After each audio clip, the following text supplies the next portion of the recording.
जनवरी 2026 Minneapolis Minnesota -21 degree Celsius और सड़कों पर जनवरी से लेकर अब तक फेडरल एजेंट्स और अमेरिकन सिटीजंस आमने सामने खड़े हैं। ये फुटेजेस किसी और मुल्क के नहीं है, ये अमेरिका है और ये सिर्फ शुरुआत है। Boy, oh boy, it's hard to believe that this is happening in America. You've been to a lot of different war zones, and this situation is just totally out of control. We will conduct targeted enforcement operations.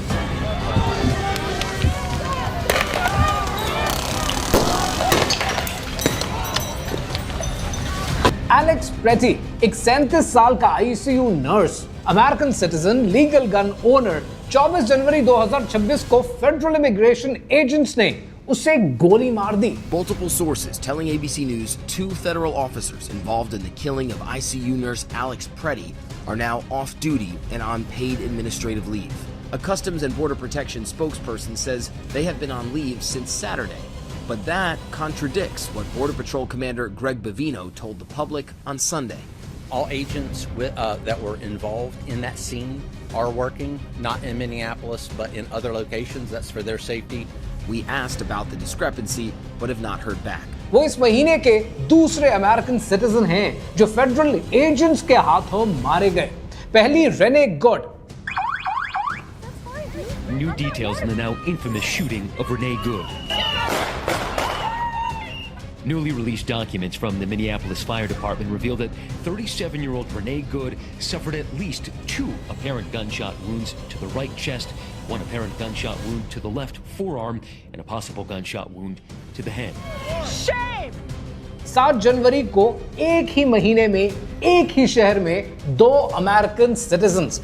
Minnesota के governor Tim walls ने Trump से कहा है कि pull your 3,000 untrained agents out of Minnesota before they kill another American on the street। और Trump administration ने क्या किया? पता है ट्रंप एडमिनिस्ट्रेशन ने क्या किया? उन्होंने गवर्नर को इन्वेस्टिगेट करने का ऑर्डर दे दिया है। ये अमेरिका है या कोई और मुल्क? आज की वीडियो में बात करते हैं उन 5 पॉइंट्स की जो आपको ये समझाएंगी कि क्या अमेरिका सिविल वॉर की तरफ जा रहा है और is this the end of America, और क्या 2026 में अमेरिका खत्म होने वाला है? कहानी क्या है, आइए समझते हैं।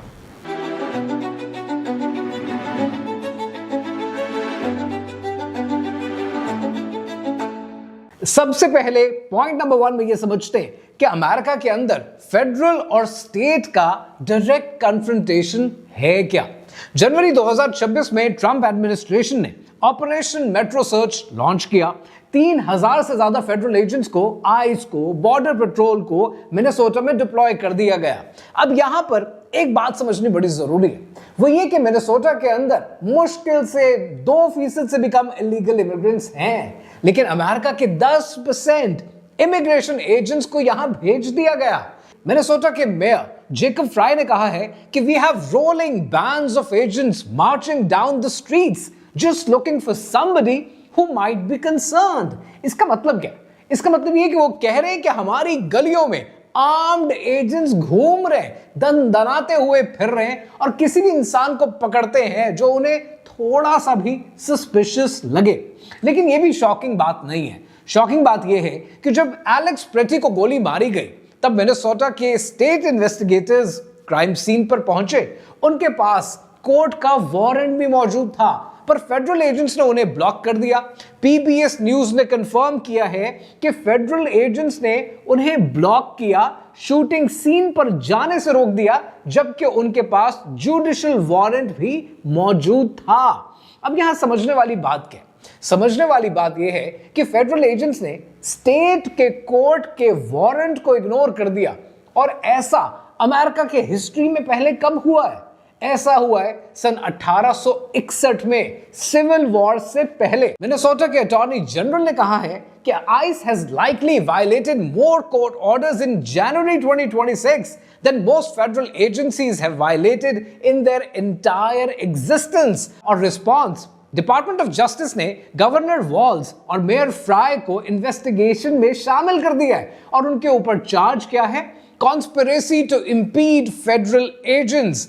फेडरल गवर्नमेंट अपने इलेक्टेड स्टेट ऑफिशियल्स को इन्वेस्टिगेट कर रही है क्योंकि उन्होंने अपने शहरियों को प्रोटेक्ट करने की कोशिश की। ये सिर्फ मिनेसोटा की कहानी नहीं है, ये कहानी इससे बहुत ज्यादा वसी है। अब यहां पर अमेरिका के डिवाइड के पैटर्न को समझना जरूरी है। ट्रंप एडमिनिस्ट्रेशन ने नेशनल गार्ड्स और फेडरल एजेंट्स को कहां भेजा है? उनको भेजा गया है मिनियापोलिस में, which is a blue state. Los Angeles blue state, Washington DC blue state, Chicago blue state, New Orleans blue state. क्या ये कोइंसिडेंस है? हरगिज नहीं। इलिनॉय के गवर्नर जेबी प्रिट्जकर ने पब्लिकली कहा है कि Trump has other aims other than fighting crime. This is part of a plan to stop the elections in 2026 and take control of those elections. Even California के governor Gavin Newsom ने, who's technically a president in waiting as well, वो कहते हैं कि interestingly ये सब कुछ election day से पहले ही क्यों हो रहा है। आज अगर आप डेटा उठाकर देखें आप हैरान रह जाते हैं कि 19 ब्लू स्टेट के गवर्नर्स ने इकट्ठे जॉइंट स्टेटमेंट दी है कि प्रेसिडेंट ट्रंप फेडरल फंडिंग को कट कर रहे हैं, लॉ एनफोर्समेंट पर फोकस नहीं कर रहे और मिलिट्री को पॉलिटिसाइज कर रहे हैं, which is technically against the American interest. और ये सिर्फ ट्रूप्स की कहानी नहीं है। ट्रंप एडमिनिस्ट्रेशन ने $10 बिलियन चाइल्ड फंड से कट कर दिए। सिर्फ 5 स्टेट से, California, Illinois, New York, Minnesota, Colorado, ये सब ब्लू स्टेट्स हैं। डिपार्टमेंट ऑफ हेल्थ के 10 फील्ड ऑफिसेज हैं जिनमें से 6 को बंद कर दिया गया है ब्लू स्टेट में। एक तरफ आपको याद होगा कि जब बैरक ओबामा ने अपनी प्रेसिडेंशियल कैंपेन विन करने के बाद प्रेसिडेंट का विनिंग स्पीच दी, तब उस विनिंग स्पीच में प्रेसिडेंट ओबामा ने क्या कहा था? ओबामा ने कहा था कि जिन लोगों ने मुझे वोट दिया है बहुत शुक्रिया, और जिन्होंने मुझे वोट नहीं दिया, I will be your president too।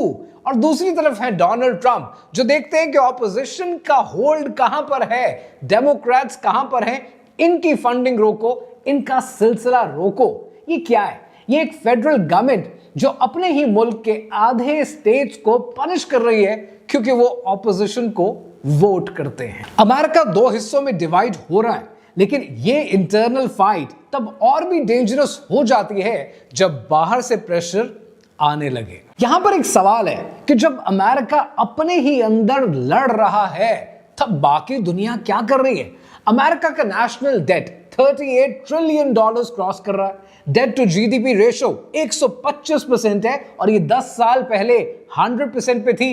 अक्टूबर 31, 2025 को ब्रिक्स ने अपना करेंसी यूनिट यानी ब्रिक्स यूनिट लॉन्च कर दिया है। एक नया करेंसी यूनिट जिसका 40% बैक्ड बाय गोल्ड है और 60% ब्रिक्स की करेंसी से बैक्ड होता है। और सोर्सेस कहते हैं रशिया चाइना का ट्रेड डेटा शो करता है कि 90% ट्रेड रूबल्स में या फिर युआन में हो रही है, डॉलर में नहीं हो रही। जेपी मॉर्गन जो कि दुनिया का सबसे बड़ा बैंक है, जेपी मॉर्गन ने प्रेडिक्ट किया है कि डॉलर मिड 2026 में 3% डिक्लाइन करेगा।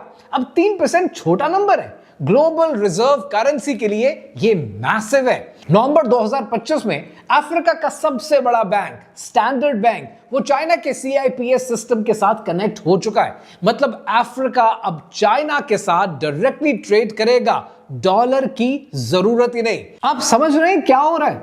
अमेरिका अपने ही अंदर लड़ रहा है और बाकी दुनिया अल्टरनेटिव्स बना रही है। जब घर में आग लगी होती है तब लोग नया घर देखते हैं, नई जगह तलाश करते हैं। डॉलर की ग्लोबल डोमिनेंस कमजोर हो रही है और अमेरिका का ध्यान कहीं और है। रे डालियो, ये नाम तो आपने सुना होगा, दुनिया के सबसे बड़े hedge fund bridge water associates के फाउंडर, नेटवर्थ $15 ट्रिलियन है। 500 साल की हिस्ट्री स्टडी की और बिग साइकिल की थ्योरी दी।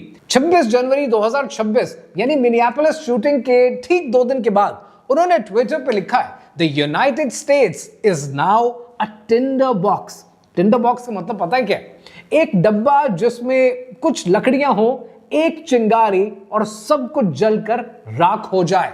डालियो ने अपनी 2021 की किताब में कोट किया है that people dying in the fighting almost certainly signifies the progression to the next and more violent civil war stage। वो कहते हैं कि अमेरिका अब स्टेज 5 से स्टेज 6 में मूव कर रहा है और स्टेज 6 का मतलब है फुल सिविल कॉन्फ्लिक्ट। उनकी किताब में लिखा है the single most reliable leading indicator of civil war और revolution is bankrupt government finances combined with big wealth gap. America में आज टॉप 1% के पास 31% वेल्थ है। 1989 में ये 22.8% था, यानी बॉटम 50% के पास सिर्फ 2.5% वेल्थ है। अमीर अमीर से अमीरतर हो रहा है और गरीब गरीब से गरीबतर हो रहा है। ये वही पैटर्न है जो एम्पायर्स को कोलैप्स करने का पहला कदम होता है। डालियो ने कहा है कि if you take the most analogous period, I would say we are in a period that's quite like 1937 and 1938. आज के दौर को वो 1937 और 38 के साथ कंपेयर कर रहे हैं। और 1937, 1938 के बाद क्या हुआ था? World war 2। एक्सपर्ट्स वार्न कर रहे हैं और हिस्ट्री का पैटर्न मैच हो रहा है। अब सवाल यह है कि अमेरिका की इस इंटरनल प्रॉब्लम से पाकिस्तान को क्या फर्क पड़ता है? वेल, जवाब बहुत फर्क पड़ता है। यूएस नेशनल डिफेंस स्ट्रैटेजी 2026 में ट्रंप एडमिनिस्ट्रेशन ने चाइना को प्राइमरी थ्रेट कहना बंद कर दिया है। डॉक्यूमेंट कहता है कि US does not seek to dominate, humiliate और स्ट्रैंगल चाइना। और सबसे इंटरेस्टिंग बात पता क्या है कि इस 24 पेज के स्ट्रैटेजी में इंडिया का जिक्र भी नहीं है, क्वाड का भी जिक्र नहीं है।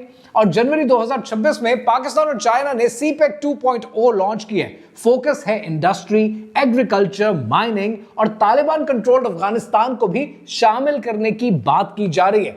इसका मतलब यह है कि अमेरिका अपने अंदर ही उलझा हुआ है, प्रेशर पाकिस्तान पर से कम हो रहा है और चाइना के साथ पार्टनरशिप के लिए स्पेस मिल रही है।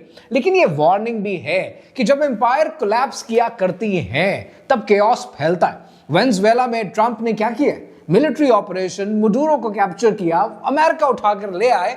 और अगर अमेरिका और डेस्परेट हुआ तो क्या और अग्रेसिव नहीं हो सकता? पाकिस्तान के लिए यहां पर अपॉर्चुनिटी भी है और यहीं पर पाकिस्तान के लिए रिस्क भी मौजूद है। तो सवाल यह है कि क्या अमेरिका सिविल वॉर की तरफ जा रहा है? वेल, जवाब सिंपल नहीं है।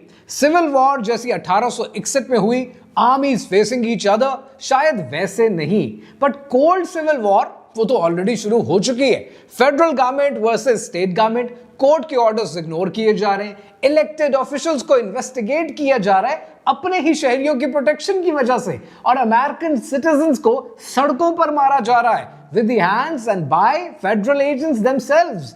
ये अमन नहीं है, ये तरक्की नहीं है, ये पीस नहीं है जहां पर लोग प्रोग्रेस करते हैं। अल्लाह सुब्हानहू व तआला ने कुरान मजीद में सूरह अल इमरान में इरशाद फरमाया, जिसका मफहूम है कि तुमसे पहले बहुत सी कौमें गुजर चुकी हैं, जमीन में फिरो और देखो उन लोगों का अंजाम जो झुटलाने वाले थे। एम्पायर्स आती हैं, एम्पायर्स चली जाती हैं, ये अल्लाह सुब्हानहू व तआला का कानून है।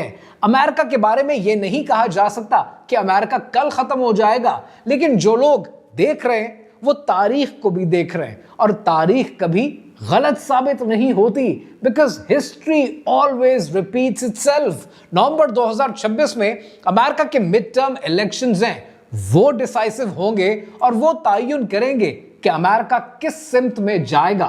तब तक पाकिस्तान को क्या करना चाहिए? All we need to do is we need to wait, we need to watch, we need to learn and we need to prepare. खोल आंख जमी देख, फलक देख, फिजा देख। खोल आंख जमी देख, फलक देख, फिजा देख। मशरिक से उभरते हुए सूरज को जरा देख।